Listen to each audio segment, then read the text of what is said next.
అడవిలో శివజ్యోతి చూసిన అన్నం పట్టుకొని వచ్చి ప్రాణేశ్వర అన్నం తినమని ఎన్నాడు ఒక అన్నం పట్టుకొని వస్తున్నది వచ్చని బాలాడు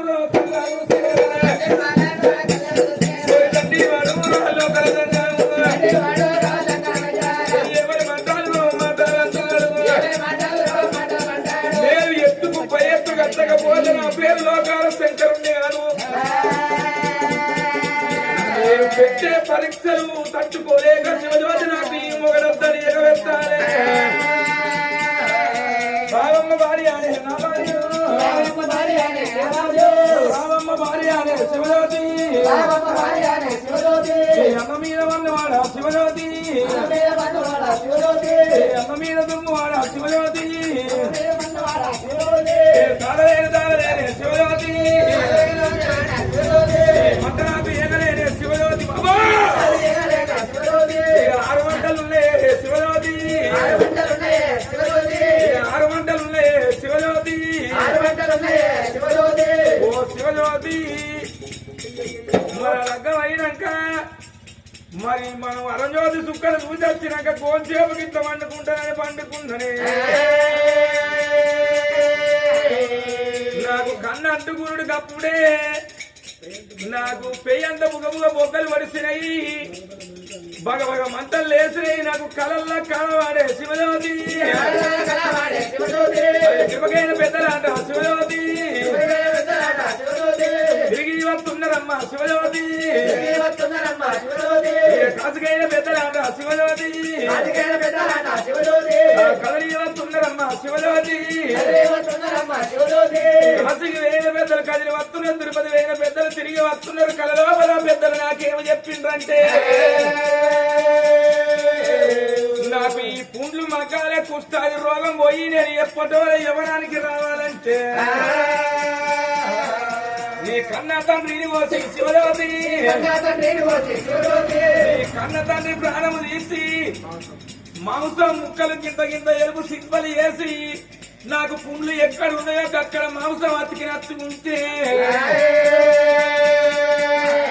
నా పుండ్ల మీద ఉన్న పురుగులు మల్లెలు ఆ మాంసాన్ని తిని అవి చచ్చిపోతే నా పుండ్లు మగ్గినని ఎప్పటో ఎవరు కట్టనాట బాబా శివజ్యోతి నాకన్నా ఎక్కువ నీకెవరు ఉన్నారు శివజ్యోతి నీకన్నా ఎక్కువ నాకెవరు ఉన్నారే బతుక కత్క శివజ్యోతి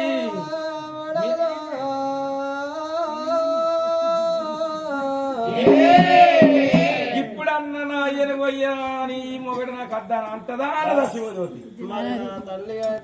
అది పోయేది మాంసం ముద్దడు తీసుకొచ్చి నీ గాయాలున్న కాడ మాంసం గాయాలు పోయి మామూలు మనిషి ఈ ఒక కోరిక తీర్చమని నువ్వు అడుగుతుండవా నాదా తల్లి మాట తప్పది నా తండ్రి మాట తప్పవాడు మా తల్లిదండ్రులకు పుట్టినా నేను మాట తప్పవాడు ఇచ్చిన మాట కోసం ప్రాణాలు పోయిన పర్వాలేదు కానీ ముందుకేసిన వాడు వెనుకయ్యవాడు మరి ఎటువంటి ఒక కళ్ళలోన కళ తప్పము మతిలోన మాట తప్పము అడవిల్ల శివజ్యోతి ఓ దేవుడు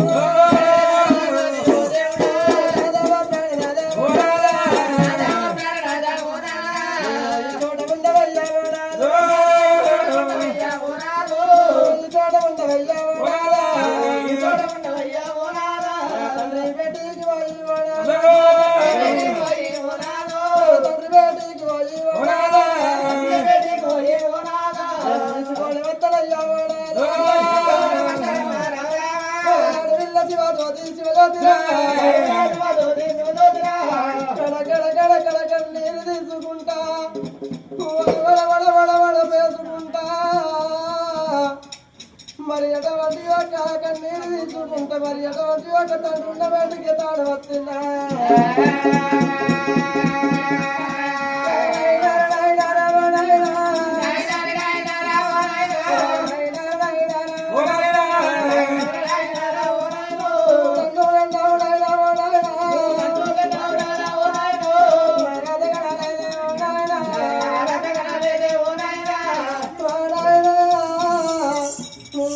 గంధము నాయన నా రాతగడలేదు నన్ను గంధము నాయన నా గీత గీయలేదు